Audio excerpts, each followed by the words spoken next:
In this lesson, let's see how we can create Symmetric Encryption KMS keys using AWS KMS. Before you follow along, be aware that each key that you create has a $1 per month charge that gets prorated. That means that if you follow along and you quickly delete your key, you'll only be charged about 23 cents. AWS prevents you from deleting a KMS key right away for fear that customers would accidentally delete a key that they'll actually be needing to keep. So you have to schedule key deletion, and the minimum that you have to wait is 7 days. I'll talk more about this later, but keep this in mind if you plan on following along. While you can create multi-region keys, you can also create single region keys. This means that you need to be aware of which region is selected before you create the key. This can't be changed once it's created, so go ahead and check the region before moving forward. Then go ahead and click on Create Key. Now, many of the AWS services that work with KMS require that we use Symmetric Encryption KMS keys instead of asymmetric keys, and so that's what I'll demonstrate how to do in this lesson. Next, we're asked how we plan on using this key. We can either use the key only to encrypt and decrypt data, or we can use it to generate and verify MAC, meaning that we would only use it to generate and verify hash-based message authentication codes. And for this, I'll leave it to the default. Based on that selection, we can get access to a few more advanced settings. The first is key material origin, which determines the source of the key material that will be used to generate our key. And we have 4 different options. We have KMS, we have external import key material, we have AWS CloudHSM key store, and we have external key store. We'll go ahead and use the recommended KMS option, but let's quickly walk through each setting. KMS is the recommended origin because it means that AWS KMS itself creates and manages the key material. External import key material is when we create and then import the key material for KMS to use. So we could create it on our local computer and then upload it to KMS. AWS CloudHSM key store is when KMS uses CloudHSM to create the key material. CloudHSM has additional costs, so I'm not going to use it here, but it is an option. Finally, external key store is when you want to use key material from an external key manager that's hosted outside of AWS. So with this setting, we're not importing it, we're relying on an external service outside of Amazon Web Services. Now after this, we can go ahead and select between single region key or multi-region. Multi-region has many benefits, but it does also have some downsides. The main downside is that it costs more. Each AWS KMS key costs $1 a month, and AWS charges per region. So if we have a key in multiple regions, we multiply the $1 per month by the number of regions that we have a key in, and that cost can start to add up if we have hundreds of keys. This approach also has additional security considerations with issues related to compliance, controlling access, and auditing. So we'll go ahead and keep the selection to single region key, and then we'll click on Next. The next screen asks us to provide an alias, which is the display name for the key. And I'll go ahead and use something like cyber key example, but feel free to use whatever you'd like. I'm not going to provide a description since this is just an example, but you should otherwise briefly describe the key, and the same goes for tags. Go ahead and click on Next once you're ready. This next step is very important because it determines the IAM users and roles that can administer this key through the KMS API and console. You can see some of the users that we've seen throughout the course, and for this demo, I'll go ahead and select the user Christoph. We're then able to say whether this user is allowed to delete the key or not, and I'll go ahead and leave that checked.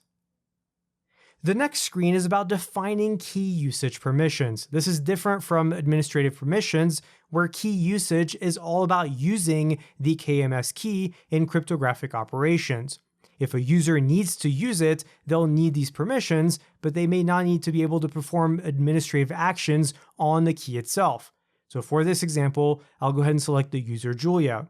And you'll notice at the bottom that you can even add another AWS account. And this would allow other AWS account administrators to provide permissions to their own IAM users and roles. Finally, we get to review our work. We can see the key configuration details, the alias and description, the tags, and the key policy.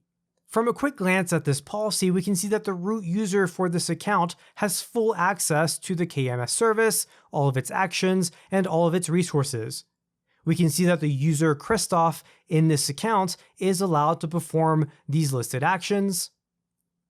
And we can see that our user Julia is allowed to encrypt, decrypt, re-encrypt, generate data key, and describe key, which are all actions related to using the key. But that user is also able to create grant, list grants, and revoke grant, which are actions related to attaching or detaching what they call persistent resources, which again is related to the usage of key grants for cryptographic operations. And you'll notice that there is a condition attached to that policy statement of KMS grant is for AWS resource. And this condition key, when true, allows AWS services that are integrated with AWS KMS, like let's say Amazon EBS, for example, to create grants on this KMS key on behalf of the principal, which in this example is the user Julia. I know we haven't talked about conditions and permissions as that's beyond the scope of this course, but feel free to research it further if you're interested. Let's go ahead and click on Finish, and congrats, we've now created a Symmetric Encryption KMS key using AWS KMS. You'll see in the left navigation menu that there is a Customer Managed Keys tab and an AWS Managed Keys tab. You can come back at any time to the Customer Managed Keys to view this key and any other key that you create in the future. Let's go ahead and click on the key that we just created to view more information. Now that we've created it, we can see that it has an Amazon resource name or ARN, and we can click on a tab titled Cryptographic Configuration. From there, we can see that we created a symmetric default key, and if we click on the eye icon, it will take us to documentation. If we scroll down until we see a hyperlink for Symmetric Encryption Key Spec, we can click on that for more details. From this page, we can learn more about how these keys are created and configured, including that AWS uses the AES 256 GSM, which is based on AES in Galois counter mode with 256-bit keys, which is an industry standard for encryption. Now, all of this is beyond the scope of this course, but I wanted to point this out as we start to wrap up. The last thing that I'll mention, if we go back to the AWS console, is how you can configure key rotation by clicking on that tab. From there, you can toggle to automatically rotate this KMS key every year. And by doing that, AWS will automatically rotate the key, but it will save all of the previous versions so you can still decrypt any data that was encrypted with a prior KMS key version. So that's it for learning how to create our first KMS key. Feel free to play around with this and then go ahead and delete your key so that you don't continue to get charged. Just keep in mind that if you use the key to encrypt any data and then you delete it, you're not going to be able to recover that encrypted data. That's why AWS prevents you from deleting this key immediately. Instead, you have to schedule key deletion and set a waiting period. Now, the minimum is 7 days, but it could be any number of days between 7 to 30. So let's go ahead and set ours to 7 and then confirm that you want to do this and then schedule deletion. You'll then see that the status changes to pending deletion, and that's how you know that the operation succeeded. But after that, you may go ahead and complete this lesson and move on to the next.